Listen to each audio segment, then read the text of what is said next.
Écoutez, je vous remercie. Je viens effectivement d'apprendre que Son Excellence le Président de la République a fait une déclaration. Je voudrais ici, sur votre antenne, dire au nom de la communauté internationale et au nom des Nations Unies que nous saluons cette décision courageuse du Président de la République. Je pense que le moment est opportun.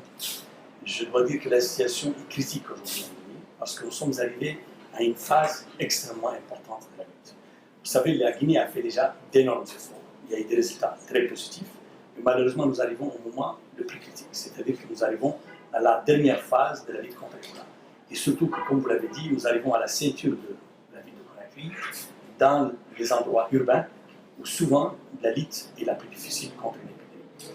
Par ailleurs, je pense que les mesures prises par Son Excellence le Président de la République et sa déclaration aujourd'hui, son adresse à la population guinéenne, viennent à un moment extrêmement important dans le sens que c'est pour surtout nous rappeler que notre plus grand ennemi aujourd'hui, c'est le relâchement. Et qu'il est extrêmement important qu'on reste alerte dans ce moment critique. L'épidémie est encore là, l'épidémie continue à tuer. Ce qui nous a énormément touché cette semaine, c'est que même dans les centres médicaux, où normalement on est censé lutter contre la maladie, nous avons vu des infections. Nous avons eu 6 infections dans les cliniques privées et dans un hôpital à Conakry. Cette situation devient pour nous très critique. Et donc, je salue ici, à travers votre antenne, comme je l'ai dit au début, la mission du président. Je souligne qu'au sein du système des Nations Unies, au nom de ma mission, et de la communauté internationale, nous allons soutenir les efforts du gouvernement dans cette phase des 45 jours que le président vient de demander de mise en œuvre de toutes ces mesures. Nous allons mettre tout en œuvre, à la fois au niveau matériel, au niveau financier, et au niveau des ressources humaines nécessaires pour soutenir la coordination nationale de ce combat. Et je peux dire qu'aujourd'hui, nous trouvons que cette décision est venue à un moment extrêmement important et que nous la saluons et que nous félicitons le président pour avoir pris des décisions aussi courageuses. Si vous avez un message particulier pour la population, qu'avez-vous à dire à la population? Écoutez, moi je suis maintenant probablement dans ma 10e visite en Guinée depuis le début de cette crise.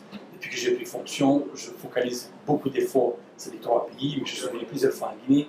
Et je dois dire aux Guinéennes et aux Guinéens que, comme je l'ai dit, le moment est critique. Parce que nous sommes arrivés à une phase la plus difficile. Et souvent, les gens commencent à être fatigués.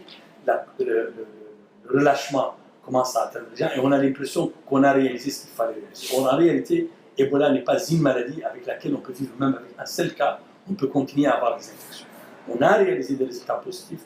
Nous sommes capables de le faire. La Guinée forestière a été une démonstration de la capacité des Guinéens à surmonter cette crise. Il est important que l'on maintienne les efforts. Il est important que durant cette phase, on se mobilise et qu'on soit plus que jamais mobilisé suite aux directives qui ont été données par le chef de l'État pour qu'on puisse véritablement finir cette bataille contre l'État.